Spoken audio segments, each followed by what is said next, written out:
I'm the nostalgia critic. I remember it so you don't have to. It's time to talk about the biggest letdown. Second biggest. One of the biggest. A bad movie. Man on the Moon. Now you might be saying to yourself, what an odd movie to pick on. The 1999 biography on entertainer Andy Kaufman may not have been a box office smash, but it got decent enough reviews from critics and audiences praising the life of the legendary comedian and the performances that brought it to life. With game-changing talents like Milos Forman directing, writer Scott Alexander and Larry Karaszewski penning the script, and one of my favorite childhood idols, Jim Carrey, bringing a damn good impression to the screen, why does this deserve such a bashing years later? Well, if you know Andy Kaufman's work, you probably saw this movie as okay. If you know Andy Kaufman's life, you saw this as a huge botched opportunity. Now don't get me wrong, I'm aware biographical movies have to take creative license when translating a person's story to the big screen. Ed Wood is one of my favorite movies, despite many parts of it being false. Bohemian Rhapsody has a ton of bullshit in it, but I still thought it was okay. Even Annabelle Creation, the spin-off of the spin-off of the sequel of the true story that's clearly 90% horse crap, I still kind of enjoyed. So indulging in cinematic elements that didn't happen, I'm actually okay with. It's a movie. You gotta make an interesting story crammed in a 2-hour running time. There's gotta be some changes. I suppose you want to talk about my documentary where I act like a raging douche. No, Jim Carrey, represented by my bad impression, I do not. Though, why did you act like such a douche? Oh, that wasn't me, the fun-loving Jim Carrey everybody adores. No, that was Woka-Crit Carrey. Woka-Crit? My enlightened alter ego that acts like he discovered the meaning of life, but is really using his insecurities to judge people and act like he's better than them. He's over there, actually. Critic, you know you're not really here. But I am. Oh, maybe to your eyes, but to my evolved vision, we are nothing but ideas. Okay, whatever. Oh, and don't ever use a gun again in your reviews. Don't you use guns in a ton of your movies? Well, that's before I became better than you, or maybe I'm playing a character right now, I'm so complex. We call it Russell Brand syndrome. No, believe it or not, this actually has very little to do with the documentary that came out about the making of this movie, Jim and Andy, where Jim Carrey Jared Leto'd everyone by pestering and even sabotaging the movie set, claiming he was possessed by Andy Kaufman. That's another can of worms, but it will come up briefly later. The big issue I have with the movie is that elements of Andy's life were made up when they simply didn't need to be. The actual life of Andy Kaufman was really interesting, strange, heartbreaking, and even charming. Kaufman was arguably one of the first big troll comedians, playing with expectations, flip-flopping between making the crowd laugh and annoying the hell out of them. But somehow he did it with a surreal yet infuriating logic that somehow made sense, even if it was only to him. While there were big budget groups that dabbled in similar comedy, this was mostly what Kaufman focused on, inspiring many great comedians to create their own style of anti-humor. So a movie about this man should be both interesting and funny. So why, in my opinion, did it miss what the spirit of Kaufman was about? Well, let's take a closer look. This is Man on the Moon.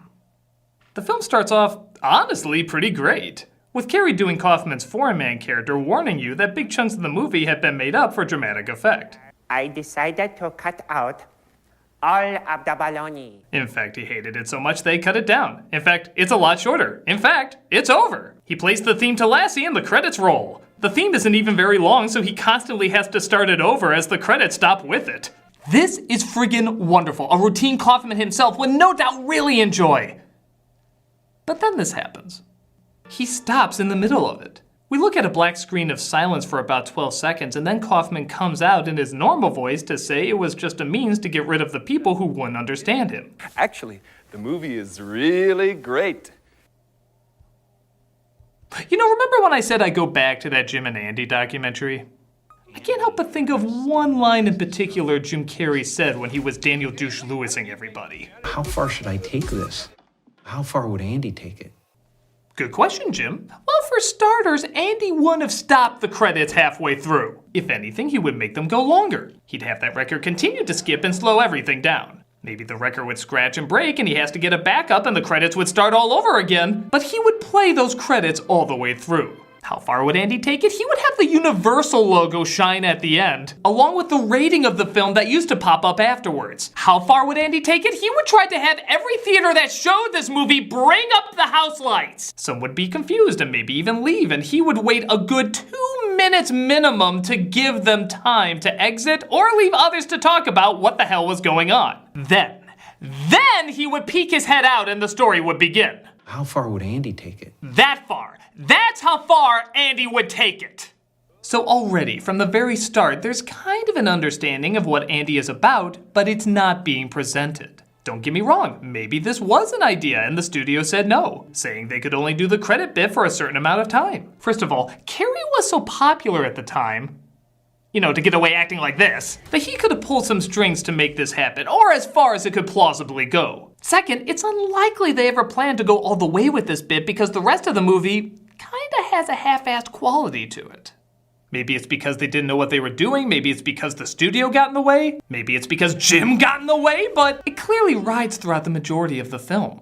Take for example starting off in his childhood. We see a young Andy performing skits alone in his room, which is totally true. He didn't play with many kids and liked to pretend there was a camera in the walls, which concerned his parents. He's told he needs to play with other children, so he does the exact same thing, just dragging his little sister in, played by Kaufman's real granddaughter, Brittany. Cat goes meow, meow.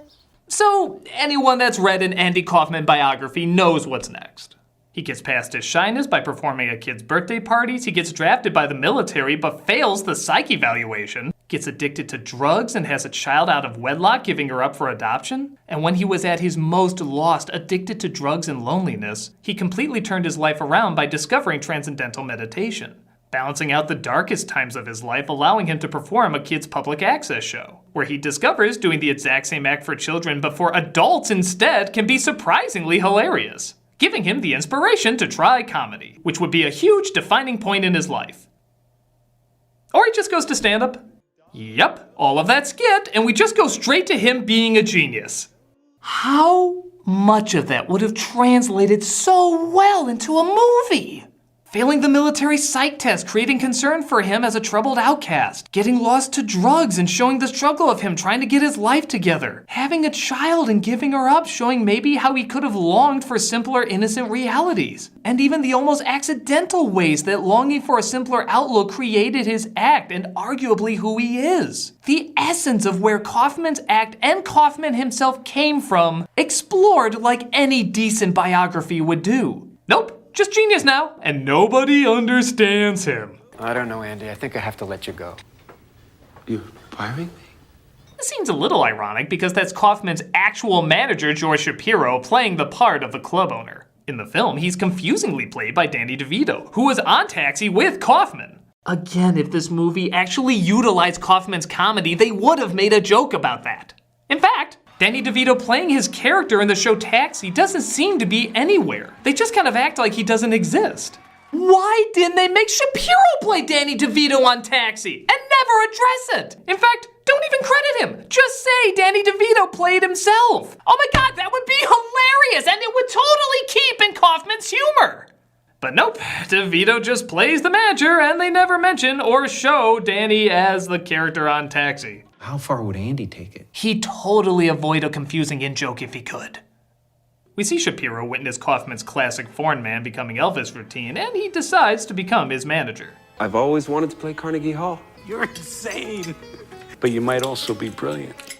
As you quickly notice, this is not going to be an honest portrayal of the real struggles Andy went through. Rather, the Forrest Gump simple, beautiful genius who had everything figured out, we just had to catch up to him. I want to be the biggest star in the world. I want to generate my own material. I don't want to go for cheap laughs. It's good old-fashioned entertainment, George. You're so proud. Some of us at Saturday Night Live think Andy Kaufman's a comic genius. It's fun, George. They detest you. We're a success. All the dialogue around him works this way, acting like he's the Mary Poppins of comedy, being 5 steps ahead, always in control, and leaving us shaking our heads saying, ho ho ho, how whimsical. Because I'm gonna do it again and again and again and again and again. Look, saying he's ahead of his time is fine. I'm a huge fan of his and I thought he was ahead of his time.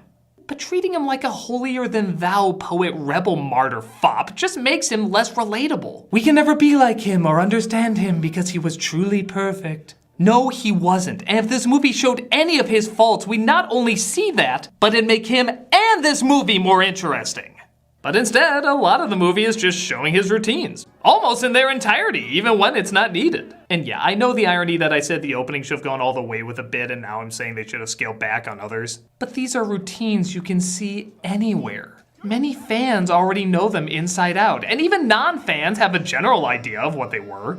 We're watching a Kaufman movie so we can discover what we didn't know about it, not what we've already seen a million times. And you know what? If you're gonna do it, show us the stuff we can't see. On the Dinah Shore show, he supposedly cracked eggs over her head and they got into a fight. Shore hated this so much that she had the footage burned. Why not recreate that? Get it as close as possible so people can not only see how far he pushed it, but also give fans a chance to see how it most likely went down. When the movie does talk about Kaufman's thoughts on his career, they do get the basics down. He did hate working on a sitcom and would butt heads with higher-ups about what he can do on his own special. But once again, other things are changed around for seemingly no reason. Are you Andy Kaufman? I get that all the time. Andy did work as a busboy twice a week, but it wasn't because he was trying to quit Taxi. It was how he stayed creatively active, pretending to get in fights with friends who acted like they didn't know each other, but they acted like they were getting into this big brawl. And afterwards, they would have a big laugh about it. It was keeping himself creatively stimulated in a time where he felt he couldn't do it on air. Which would have been interesting to see him cope by doing something unconventional while he's forced to do something conventional. But here, they act like he's just doing it to protest ABC. I'd rather work here than at ABC. I'm over and out. You gotta deal with ABC. You gotta honor it. This isn't nearly as fascinating as what actually happened. I also don't know how to take him reading The Great Gatsby to a crowd as punishment for them wanting to do his character from Taxi. He would read the entire book of The Great Gatsby as a common form of entertainment even if the crowd walked out. It wasn't a means of revenge, he just thought it was funny. If anything, even when a crowd was so bad to Andy, he still did the show as planned, saying even though he hated the audience, he still should act professional as possible and give them the show he promised. Those people were so rude out there. And so anyway, I went on and I did what I was going to do anyway. And I went on with the show and I did it for them. And I was professional about it. But gosh, I felt like telling them they were rude. Give me the book. What book? Give me the book. They're asking for it. The stuff with Andy sleeping around and the Tony Clifton outburst seem to be represented pretty well. And it is nice to see a recreation of him getting kicked off Taxi. Again, something I feel like the fans really wanted to see and the movie did deliver on. But again, we have to get a long, drawn-out version of one of his routines that a lot of people seeing the film already know. Only this time, instead of not knowing whether Andy believes what he's saying or not, you know he doesn't believe what he's saying here. When you see Andy taunt women to wrestle, he's portraying it as a person who really believes what he says. Where Carrie plays it like he knows he's acting like a jerk, which sucks out a fair amount of the comedy. Now, I'm not saying women are mentally inferior to men, because when it comes to things like cooking and cleaning, washing the potatoes, scrubbing the carrots, raising the babies. Women are superior to men in many ways. It comes to cooking and cleaning and washing the potatoes, scrubbing the carrots, making the babies. Ah, but that wasn't me playing Andy, that was Andy playing me. Playing Andy, playing me, playing Andy, playing a virtual character. Ooh, I'm deep. I really like Original You better. So does my box office.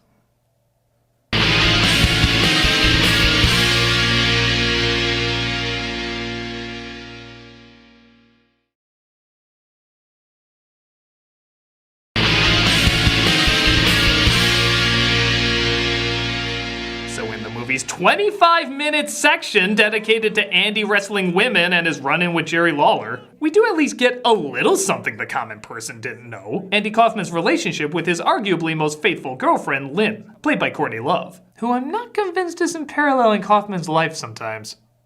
The scenes are okay, but again, very short. Because again, a lot of the film has to be dedicated to moments you can see anywhere else. I mean, what are you gonna do? You know, it's interesting. Andy kept sleeping around even though he was in a serious relationship with Lynn. Lynn would even go on record saying this was very difficult to live with. Wouldn't that be interesting cinema? Diving into a part of Andy's life we didn't know? Ah, screw that shit. Remember when Andy did that? Remember when Andy did that? Of course you do, because you already saw it. Nobody wants to see anything new in a biography. Now, some of you might be making the argument that this is the point, keeping Andy's life a mystery so we never know the full him. Well, there's a right way to do that too. In the biography, Confessions of a Dangerous Mind, Chuck Barris's book blended reality with fiction by revealing some things that really happened to him, but then made up a whole bunch of other shit, like he was a professional assassin. The movie version treats it like it all really happened, making it a very unique film. In Fear and Loathing in Las Vegas, it's legally fiction, but most of it's based on events that really happened. But the film still shoots it like a drug trip where either option, fact or fiction, could be plausible. In the movie Vincent, all it is a great actor reading his diary and showing the places that inspired him to paint. Even though it didn't give many details, it somehow gave me more insight into the person. These are films that tried something different and artistic while confusing you what really happened. Something Kaufman's humor was all about. Had Man on the Moon done something like that, I totally would have respected it just as much as a straightforward biography. Hell, maybe even more. But this is just routines he's already done with occasional glimpses into his life, which half the time is made up despite the real story being much more interesting. Take this moment when SNL asked their audience to vote if they want Kaufman to stay on or not, resulting in him getting voted off. This devastates Kaufman because in the movie, people don't like him. Isn't that the idea? He does stuff so people don't like him? How does this make any sense? It just comes out of nowhere. This is Saturday Night Live, the hippest audience in television. This is bad. Well, the truth is Kaufman was devastated, but not for the reason you think. You see, it wasn't Lorne Michaels who made the announcement, it was producer Dick Ebersol. Andy Kaufman is not funny anymore. And I believe you, the audience here, agree with me. Why does this matter? Because Ebersol made a deal with Kaufman. They planned the vote knowing full well that Andy would get voted off, much to his delight. It's what he wanted. But then later, Kaufman would surprise people by returning to SNL. Whether as a hero or a villain is unsure, but he was gonna come back to surprise people in some way. That's what the act was gonna be. Ebersol, however, never invited him back.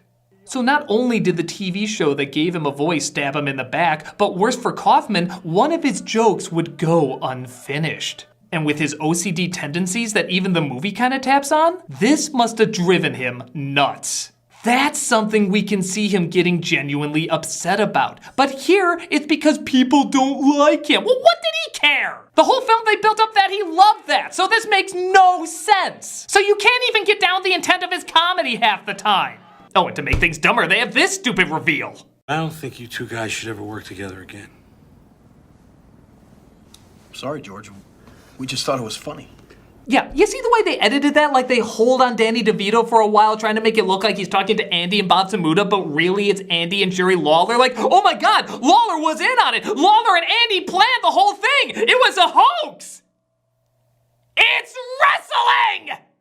If there's anything people didn't need clarification on being a hoax, it was this! There's no part that shows them planning it out or putting it together. They just want us to believe that this was all really going on, I guess. Like, whoa, that was all planned? Sure shocked me. Oh, Jesus Christ, he admitted it! I would have to say all these nasty things about women just to get them to come on stage and just to define for the audience that the audience should be booing me. Why was that supposed to be a surprise? Here's another completely botched moment. Andy is kicked out of his transcendental meditation group, which seems to really put him in a bad funk. I'm a bad person. Now, as an audience member watching this, you'd probably be wondering, why is this such a big deal? I mean, you do see him meditate once or twice, he clearly takes it seriously, but again, he usually doesn't care what people think, so why is he wrapped up in bed staring at the ceiling over this? Well, again, if they treated this like an actual bioflick, you would know that he saw meditation as the reason he was still alive. He said it saved him from the world of drugs and insecurity and brought his life meaning and purpose. So yeah, he probably would be bummed out being kicked from that, but absolutely none of that is represented here. Whatever big emotional response they could have gotten out of this is completely lost. He doesn't even act sad for very long. Lynn enters the room and he quickly asks if she wants to move in with him. Do you want to move in with me? Cut to her moving in with him. Sad meditation stuff over. So yeah, it fails as being both a small deal and a big deal somehow. How do you even accomplish that? But perhaps the biggest missed opportunity is when Andy Kaufman gets lung cancer. They skip the scene of him finding out from the doctor, which I guess is supposed to confuse us further. And as you'd expect, his own friends and family don't believe him. He plans these things, he takes over and hires actors. You know, personally, I think that doctor guy was very convincing. I mean... These scenes are done okay, and they do move his big Carnegie Hall performance to 1983 as opposed to 1979, long before he was diagnosed with anything. Believe it or not, I'm actually okay with this. Sure, it didn't happen in this order, but it's kind of like having the Queen Live Aid concert after Freddie Mercury was diagnosed with AIDS. It adds an extra poetic weight to it. It makes the scene better, which is expected for a bioflick. They change around a few things in the show, which again is fine as they're trying to condense it down. But here's where they drop the ball on an amazing scene they could have had. As in real life, Andy took the entire audience out for milk and cookies. In the movie, it stops there, but in reality, the people weren't leaving and Andy needed to tell them, playtime's over, it's time to go home. He shouted out, "The show will continue tomorrow at 1 o'clock at the Staten Island Ferry." People laughed and applauded and went home. The next morning, his writer, Bob Samuda, woke him up, wondering if he was gonna go. Andy said the crowd knew it was a joke and nobody would be there, but then he thought about the 1 or 2 fans that might have confused what he said for real and show up there all alone. So he got dressed, went to the Staten Island Ferry, and sure enough, there were over 300 people there. Andy was speechless. For the first time ever, the audience had pulled one over on him.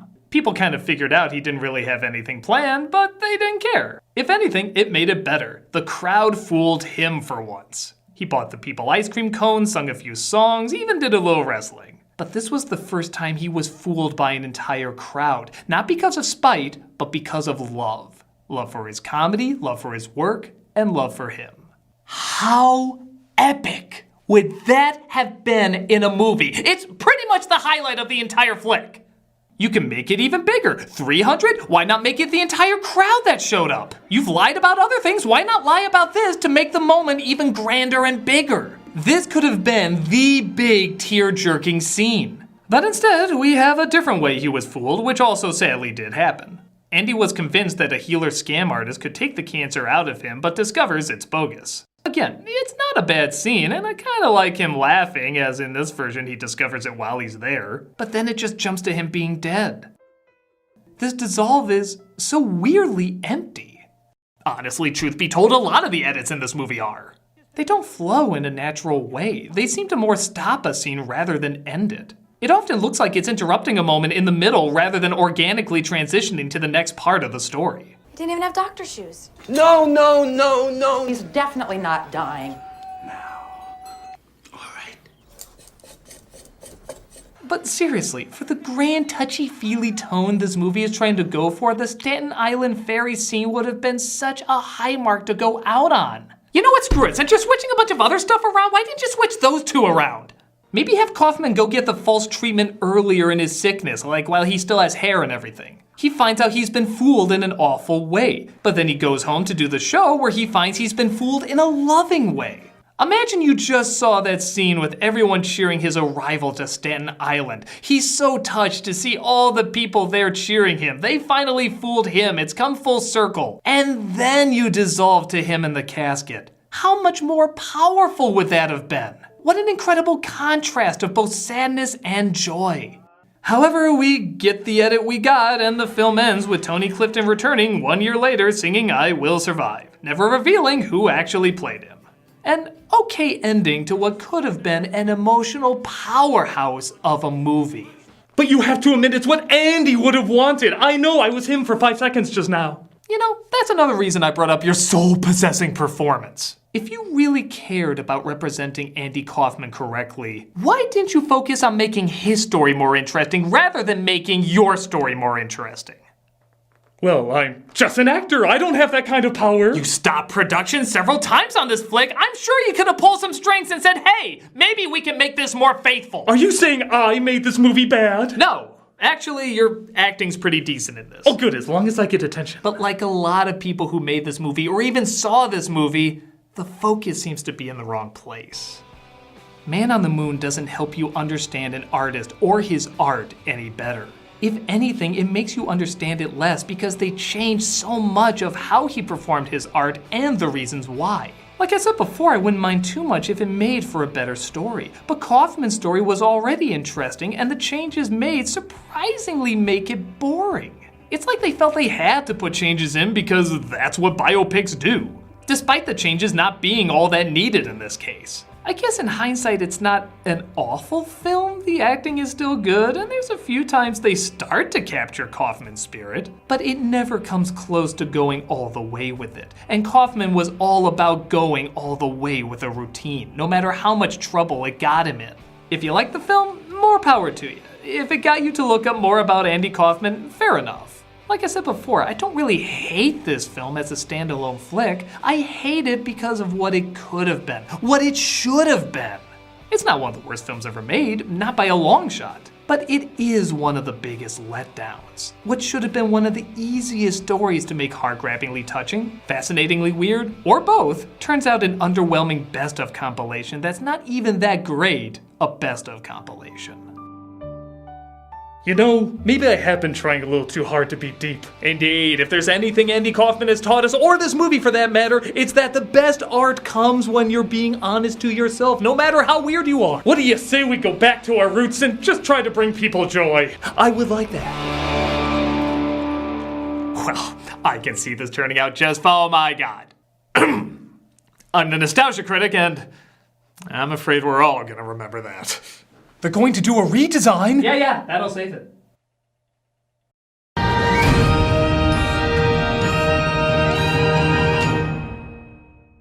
Hey, Doug Walker here. Hope for the Warriors is this week's charity shoutout. Hope for the Warriors provides comprehensive support programs for service members, veterans, and military families. They're focused on transition, health awareness, peer engagement, and connections to community resources. They believe those touched by military service can succeed at home by restoring their sense of self, family, and hope. Their core values understand the challenges, pride, and joy of being a military family. They strive to meet the changing needs of those who served and the families who showed support right alongside them. Because Hope for the Warriors believes in family, united by the shared conviction of honor and sacrifice. If you look at their site, you can see all the good they accomplish and all the brave men and women who have given up so much so that we can live the lives that we live.